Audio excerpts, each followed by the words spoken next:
So we are talking about a subject we've spoken about before many times, the challenges faced by those who are living with disabilities, particularly when they travel.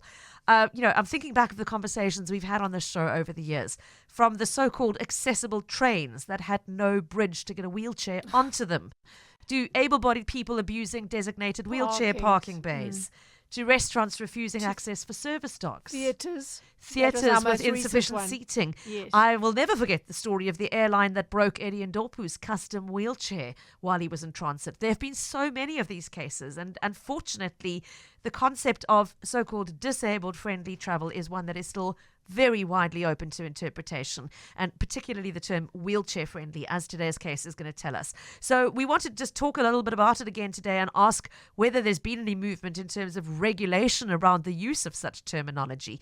But Wendy, before we do that, just tell us about the case that prompted us to go there again. Okay, so on the Airbnb platform, Mel Moreira of Belito, on the KZN North Coast, she booked an apartment in that North Coast town for a week in May for herself and her siblings. Her sister Joan, who lives here in Cape Town, her other sister and brother-in-law who live in Johannesburg. So they all converged on Belito and arrived at this place that she'd booked. She'd paid Airbnb 14,820 Rand for the week, which included cleaning and service fees. She said to us in the email she wrote, "As my brother-in-law was confined to a wheelchair after suffering a stroke, I asked if the apartment was wheelchair friendly and was told that it was on the ground floor with 2 to 3 stairs at the main entrance, as well as an accessible entrance from the garage." But that is not at all what they found when they arrived at the place. Mel Moreira is on the line with us now. Mel, thank you so much for being willing to share your story with us, and welcome to Cape Talk. Thank you. So what did you find when you arrived? Well, we were actually horrified because there were 8 to 9 stairs going up, and they were quite steep stairs. And immediately I told the owner's hostess that it would be impossible. I said, but apparently there's access from the garage. And she said, well, I'll show you. Well, there were 8 to 9 very narrow stairs, so I don't know how we were supposed to get in. So I said, this is impossible. We can't take occupation. So she phoned the owner, and the owner said, well, maybe we can just get a cleaner to help us to get up the stairs. I said, well, we're not going to stay in the apartment for a whole week. Yeah. So their response was you should get someone to help carry the person up every time you wanted to come or go. I mean, that's just ridiculous. That's quite a it's bizarre undignified as well. Interpretation of wheelchair friendly as well. We'll ask our cleaner to help you. And these weren't, not young people. That they're now expected to do this heavy lifting and very demeaning for the chap himself, and it's just totally unacceptable. Mel, I mean, what did you do? So you told them, we're not prepared, we can't take occupation, it's a building we can't access, but what did you do? You now sat with 4 of you in Belito, supposedly together on holiday for a week and nowhere to stay. Food and everything in the car and bags and baggage. So we actually arrived back at my own home, which is a small home, and it's certainly not wheelchair friendly. And we all had to sort of stay here for the night. And the next morning I was very lucky to get some other accommodation. But it really was upsetting. It sort of put a bad taste to the whole holiday. I'm sure. And clearly you wanted a refund then, Mel, from Airbnb due to the fact that you were totally misled about the wheelchair access. Tell us how that went. Well, as soon as I knew that we couldn't occupy the units, I got home on my laptop and wrote immediately to Airbnb to tell them that we couldn't take occupation. And I can't tell you how many emails went backwards and forwards with Airbnb saying that they could not refund us. They're very sorry that we were inconvenienced, but sorry, they couldn't refund us. But eventually I got 1,800 back, and I'm not sure exactly how that was made up of. And then they said that's the end of it. So 1,800 back out of 14,800 Rand that you've paid. I mean, that's a pittance. Yeah, and apparently they kept on blaming the host, saying the host refused. But our point was I didn't actually do the business with Airbnb. I paid the Airbnb, so I think they should have taken it up with the host. And Mel, you did give them photographic evidence of the fact that this was by no means of the imagination a stretch. Wheelchair friendly, right? Yes. They still didn't. Yes. Did they put into words why you weren't entitled to a full refund, something other than the host won't refund? Because they do take... No, they kept on repeating that I must read the cancellation policy. Oui. But you reported it immediately, and this goes against... That Anyway, policy. which is why... Okay, so Mel, thank you for explaining that. Let me just to tell you what happened next, because at this point, Mel reached out to us and said, surely this is unacceptable. We agreed it was. And Wendy then reached out. Thankfully, she has a contact at the Airbnb media team in London. And Wendy, I know you engaged with them and took up the case. What happened? I did. So my main question was, did Airbnb find that they were not misled and that the unit in question was, in fact, accessible? Because if not, surely this party ought to have been refunded in full.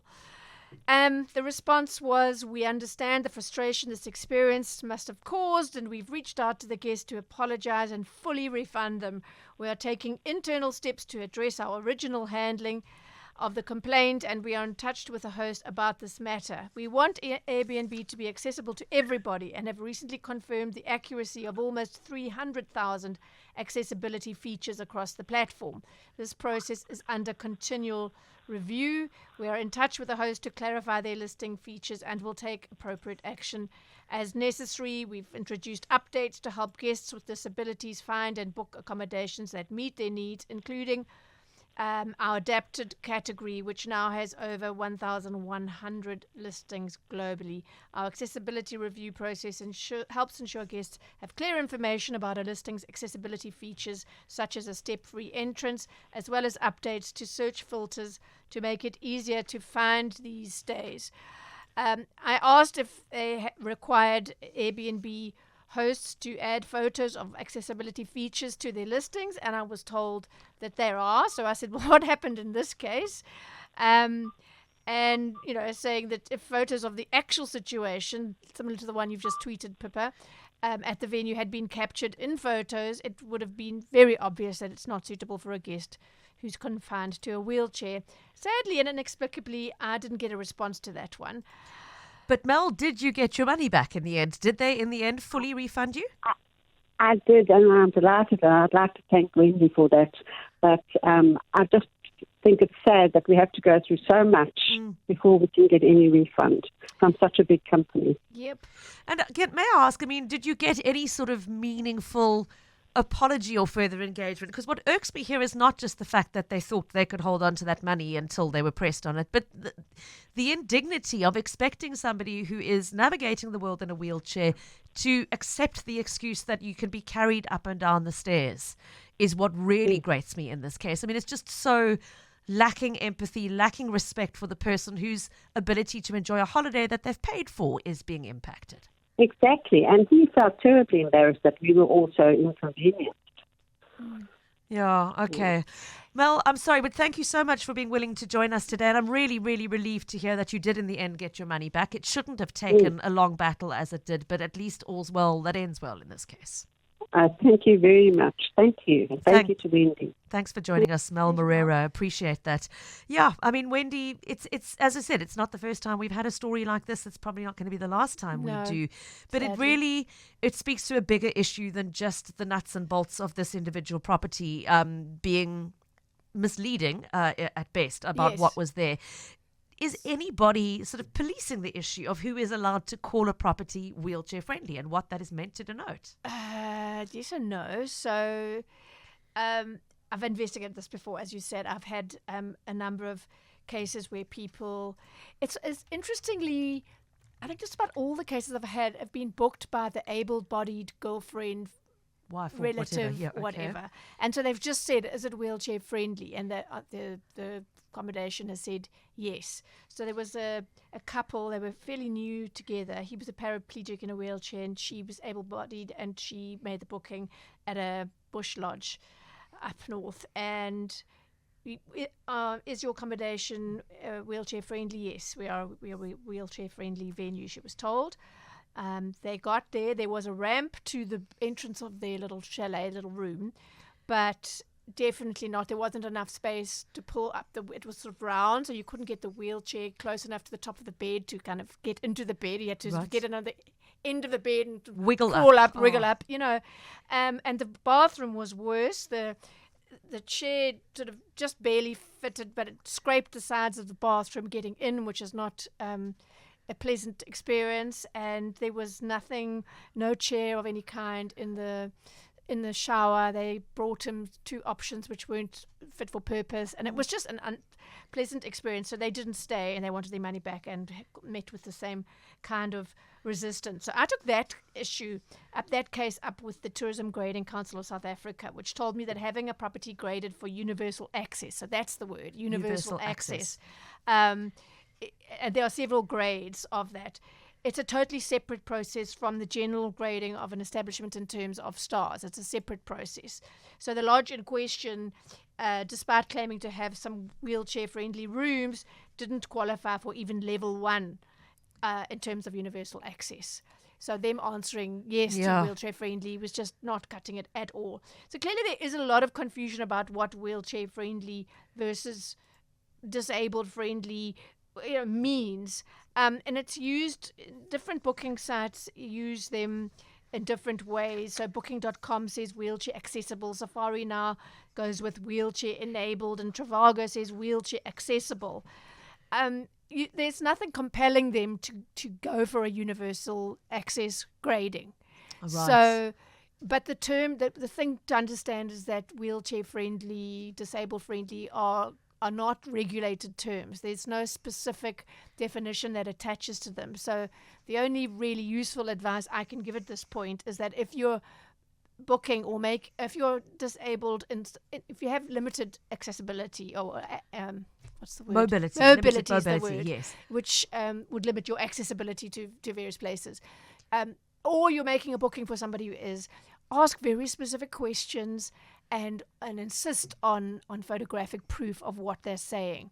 So, I mean, for this place to say wheelchair friendly, I can't think of anything more 8 or 9 vertical unfriendly. steep stairs. And the garage ones were not just steep, but too narrow to accommodate a wheelchair. So even if you were to carry the man, you couldn't. The garage was absolutely no go. And you saw those steps. Imagine, even with the help of someone hired to clean, you would need it couldn't be one person doing it. It would need to be 2. So, I mean, it was just such an absurd, ridiculous story that's made me angry. Anyway, so that's the thing. And interestingly, not know how new this is, but I checked out Airbnb's site, for example. They have an accessibility features section where guests are invited to mark their preferences in terms of accessibility, and it's quite thorough. They had from a step-free guest entrance to the specific width of the entrance, accessible parking spot, whether you need a shower grab bar and a step-free